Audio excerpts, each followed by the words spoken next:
بتشتكي من التهاب الاعصاب الطرفيه وايدك او قدميك فيهم تنميل ووغز وشكشكه او احساس بالكهرباء، كل الحاجات دي علاجها بسيط وسهل جدا لو التزمت بالخطوات البسيطه اللي هقولك عليها النهارده، وباذن الله هتختفي كل الاعراض دي مهما كان نوع التهاب الاعصاب اللي عندك. طيب في البدايه هنعرف ايه هي اهم الاسباب اللي بتؤدي لالتهاب الاعصاب، وهنعرفهم مع بعض كده سبب كده بالراحه بحيث نقدر نعالج الموضوع من البدايه. اول حاجه هو ان انا مش مظبط اكلي. يعني ايه الكلام ده؟ يعني حاجتين ملهمش تالت، يا اما مش بدي جسمي احتياجه من العناصر الغذائيه المهمه والفيتامينات اللي نقصها ممكن يسبب لي التهاب في الاعصاب، يا اما اكون فعلا باكل الحاجات دي ويعتبر مظبط اكلي، ولكن وركز معايا هنا اكون بعمل حاجات بتستنزف الحاجات دي من جسمي وبتخلصها.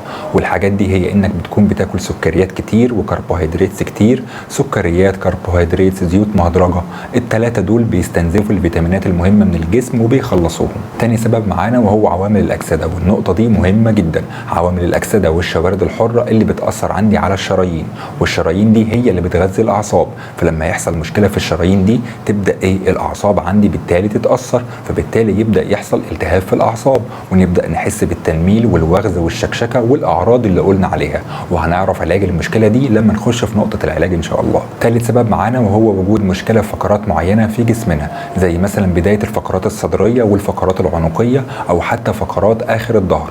والفقرات دي لو حصل فيها مشكله وبدات تضغط لي على الاعصاب فيبدا يظهر عندي كل المشاكل اللي قلنا عليها، سواء تنميل، الم، حرقان. واخر سبب معانا ويعتبر من اهم الاسباب وهو ارتفاع السكر في الدم. وانا هنا مش بتكلم عن مرضى السكر بس، لا هنا بتكلم سواء كنت حضرتك مريض سكر وعندك التهاب في الاعصاب، او حتى مش مريض سكر وبتعاني من نفس الاعراض. ندخل بقى في العلاج على طول، ومع بعض كده واحده واحده نعالج كل سبب من الاسباب دي. اول سبب كان معانا هو نقص العناصر الغذائيه والفيتامينات. طيب ايه هم العناصر دي اصلا؟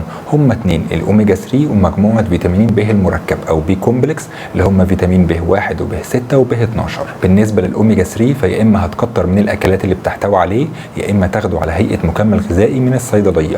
والاكلات دي هي الاسماك، وخاصه الاسماك الدهنيه زي السردين والتونه والماكريل والسلمون. ولو ما بتحبش السمك فهتلاقيه موجود برضه في المكسرات وبذور الكتان وبذور الشيا وبعض الخضروات الورقيه زي البروكلي والقرنبيط والسبانخ. اما بالنسبه لمجموعه فيتامينات باء فهتلاقيها موجوده في اللحوم والاسماك والبيض ومنتجات الالبان. ولو حضرتك مقصر في الاكلات دي فهتلاقيه في الصيدليات على هيئه مكمل غذائي، وشركات كتير بتنتجه زي الملجا والنيوروتون والنيوروبيون، وهتاخد حبه واحده يوميا مع التركيز على الاكلات اللي بتحتوي عليه. طيب كده خلصنا العناصر الغذائيه والفيتامينات، ندخل في عوامل الاكسده والشوارد الحره. فكره الاكسده عموما لو حلتها بمضادات اكسده فبالتالي هتحل الموضوع من الاساس ويبدا يقل عندك التهاب الاعصاب. اول مضاد اكسده هيساعدنا في التهاب الاعصاب هو فيتامين اي. فيتامين اي طبعا مهم جدا لكل الجسم والبشره والشعر، لكن اللي يهمنا النهارده ان مفيد كمان للاعصاب كمضاد اكسده قوي. فيا اما هتعوضه عن طريق الاكل، وهتلاقيه موجود في المكسرات والافوكادو وزيت الزيتون والبروكلي والطماطم واللحوم الحمراء، يا اما هتروح الصيدليه وهتجيب كبسولات فيتامين اي تركيز 400، فانت هات حبوب فيتامين اي تركيز 400. وطبعا لو عندك اي مشاكل لازم تستشير الصيدلي او طبيبك قبل ما تستخدم اي حاجه من اللي هقولك عليها النهارده. الفيتامينز دي ملهاش اي مشاكل، لكن لو انت عندك اي مشاكل داخليه كبيره استشير طبيبك الاول او الصيدلي قبل ما تستخدم اي حاجه. المهم فيتامين اي بتركيز 400، وخد حبه مره واحده يوميا، ولازم تستمر على الحاجات دي وتنتظم عليها. وتاني مضاد اكسده قوي جدا وهو حاجه اسمها الفا لايبويك اسيد، وده اهم حاجه في حلقه النهارده، ده مهم جدا جدا جدا. اول حاجه لو مريض سكر فهو بيساعد في زياده حساسيه الجسم للانسولين، وكمان بيساعد في علاج مشكله التهاب الاعصاب، لان مضاد اكسده قوي جدا ومضاد التهاب قوي جدا برضه. فكره الالفا لايبويك اسيد ان هو بيدوب في الميه وبيدوب في الدهون، فبيبقى تاثيره عالي جدا.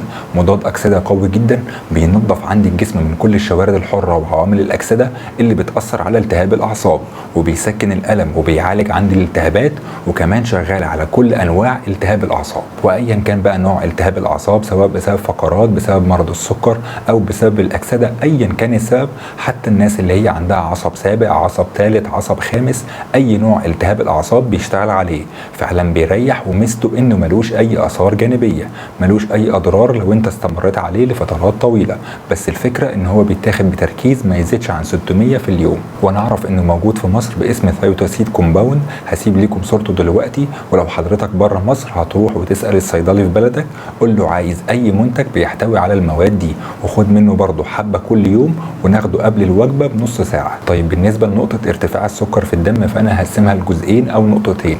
الاولى لو حضرتك مش مريض سكر وعندك مشاكل في الاعصاب، او حضرتك مريض سكر وبتعاني من المشكله دي لانها تعتبر من اشهر مضاعفات مرض السكر. اولا لو حضرتك مش مريض سكر، فالسبب احنا قلناه هو كثره تناول السكريات والنشويات والكربوهيدرات.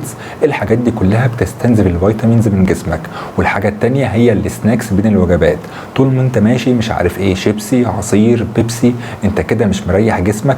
السكر مرتفع طول اليوم والانسولين طول اليوم طالع، وصدقني لو ما ظبطتش دنيتك واكلك ممكن لا قدر الله بعد كده تدخل في مرحله مقاومه الانسولين ومرض السكر. اما لو حضرتك مريض سكر، فانا عايز اقول ليك حاجه، ويمكن اغلب الاطباء ما بيتكلموش معاك في النقطه دي. لو خدت كل ادويه الدنيا وكل المكملات من غير ما تظبط نسبه السكر في الدم، والسكر التراكمي عندك يكون اقل من 7%، فصدقني الموضوع معاك مش هيتحل. لازم الاول تظبط نسبه السكر في الدم وتلتزم بالادويه والمكملات اللي قلنا عليها، وان شاء الله موضوع التهاب الاعصاب عندك يختفي. وانا بنصحك لو مريض سكر تبدا تحاول تصوم، سواء صيامنا الاسلامي او الصيام المتقطع. ولو مش قادر تعمل كده، فعلى الاقل وابسط حاجه ممكن تعملها انك تنظم مواعيد وجباتك، انك تبقى عارف في الوقت ده انا هفطر، في الوقت ده الغداء، في الوقت ده العشاء. ولازم يبقى في ساعات كده بين الوجبات انا مش باكل فيها اي حاجه، وبريح جسمي من ارتفاع الانسولين، وبدي فرصه لجسمي ان هو يرتاح كده. واحاول ادخل عدد ساعات زياده في يومي بمتنع فيهم عن الاكل.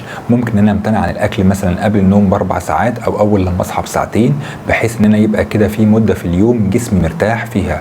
ولو مش قادر تعمل كل ده، فحاول على الاقل يومين بس في الاسبوع، كل اثنين وخميس تصوم فيهم صيامنا الاسلامي العادي. صدقني لو عملت الحاجات دي بس اول 4-5 ايام هتلاقي الموضوع اتحسن بسرعه. مع الحاجه المهمه جدا اللي هي ايه، ان اكيد هتمتنع عن السكريات الكتير وتقللها خالص او امنعها تماما.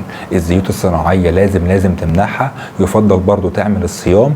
ليه الصيام؟ لان الصيام سواء صيامنا الاسلامي او الصيام المتقطع بيقوي الاعصاب، بيحفز الاوتوفاجي ان الجسم ياكل الخلايا الميته اللي موجوده فيه، فبيرجع الخلايا تاني. واحنا قلنا المشكله ايه، ان العصب حصل له شبه ضمور او تلف، فاحنا عايزين نرجعه من تاني، عايزين نرجعه ينور من تاني. فده اللي هيعمله الصيام، سواء صيامنا الاسلامي او الصيام المتقطع، مع الفيتامينز والحاجات اللي قلنا عليها. بس طبعا لازم تستمر عليهم، يعني استمر عليهم شهر، اقل حاجه شهر مفيش مشكله، عشان تظبط الدنيا بشكل اقوى. عرفوني تحت في التعليقات مين فيكم بيعاني من مشكله التهاب الاعصاب وبتتعاملوا معاها ازاي. دمتم بصحه وخير. كان معكم دكتور ضياء الدين، واشوفكم الحلقه الجايه، والسلام عليكم.